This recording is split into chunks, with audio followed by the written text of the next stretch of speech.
انگریز جو اپنے ٹاؤٹس ہوتے تھے انہیں مخبریاں کرتے تھے، جب جانے لگا تو اسے گھوڑے پہ بٹھایا، دستار باندھی اور کہا دوڑاؤ گھوڑے کو۔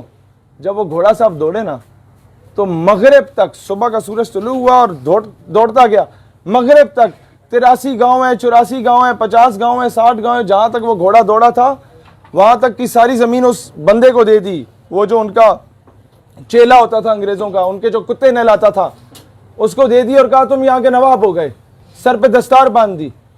تو یہ جتنے نواب بڈیرے جن کے ہم گٹوں میں بیٹھ کے قوم کے ضمیر کو 5 سال کے بعد بریانی کی پلیٹ پہ بیچ دیتے ہیں نا، یہ وہی تھے جنہوں نے حقے بھرے تھے، یہ وہ تھے جو انگریزوں کی میم صاحب کے سامنے پگڑی پہن کے اور داڑھی رکھ کے داڑھی اور پگڑی کو بیچا تھا ان بدبختوں نے۔ اس دور میں شراب پیش کرنے والے کے لیے داڑھی رکھنا لازم قرار دیا گیا تھا تاکہ داڑھی کی توہین ہو۔ اس دور میں کوئی آپ کے گھر کا دروازہ کھولے یا گاڑی کا دروازہ بند کرے، اس نوکری پہ اسے فائز کیا جاتا تھا جس نے شیروانی پہنی ہو تاکہ آپ کی شیروانی کی توہین ہو۔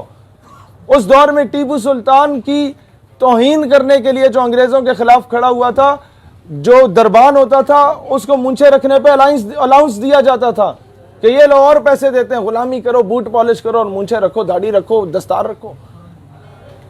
ہماری ثقافت کے ساتھ یہ ظلم ہوا اور افسوس اس بات کا ہے آج بھی 5 سٹار ہوٹل کے باہر چلے جاؤ، جو گیٹ آپ کا کھولے گا اس نے شیروانی پہنی ہوئی ہوگی۔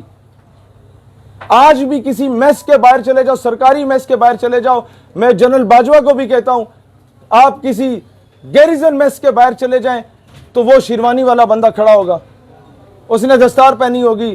بھائی جان اسے پہنائیں، پینٹ کوٹ ٹائی لگائیں اور اسے کھڑا کریں تاکہ پتہ چلے پاکستان غلامی سے نکلا ہے۔ جو آپ کے سویپر ہیں ان کے لیے لازم کریں کہ یار آپ کو ہم اچھے ڈریس دیں گے، آپ کو پینٹ کوٹ دیں گے، ٹائی دیں گے۔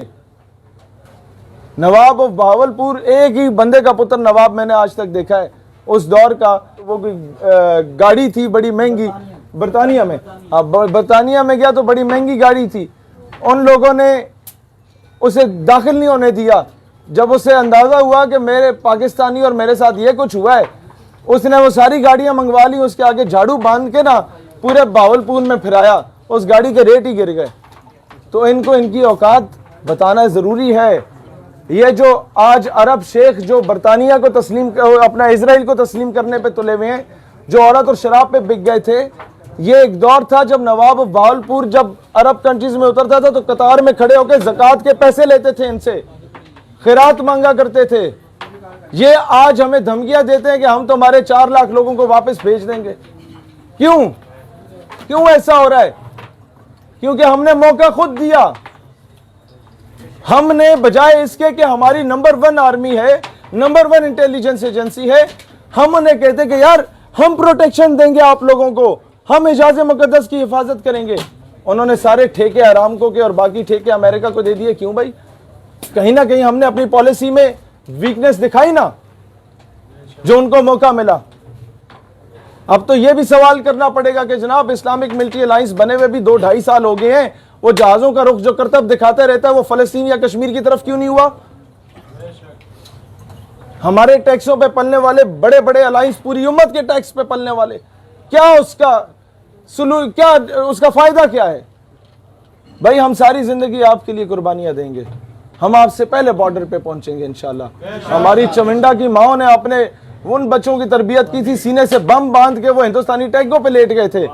ہمارے KPK کی ماؤں نے GSQ میں 6 ستمبر کی تقریب تھی تو وہ کہتی تھی، جب اسے بلایا گیا کہ تو بیٹا تمہارا شہید ہو گیا ہے، اب کیا تاثرات ہیں؟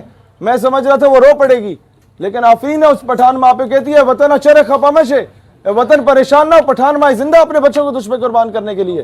مسئلہ یہ ہے کہ وہ مائیں تو قربانیاں دیں گی، اور اوپر جو یہ پالیسی میکر بیٹھے ہوئے ہیں، خدا کا واسطہ ہے کوئی عملی طور پہ کام کرو بھائی جان کشمیر کے لیے۔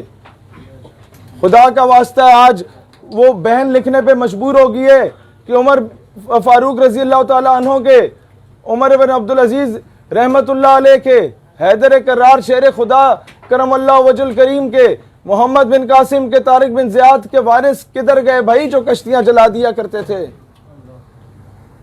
وہ جوان جو سڑک پہ نکلتا ہے دکان جانے کے لیے، اسے ہندوستانی فوجی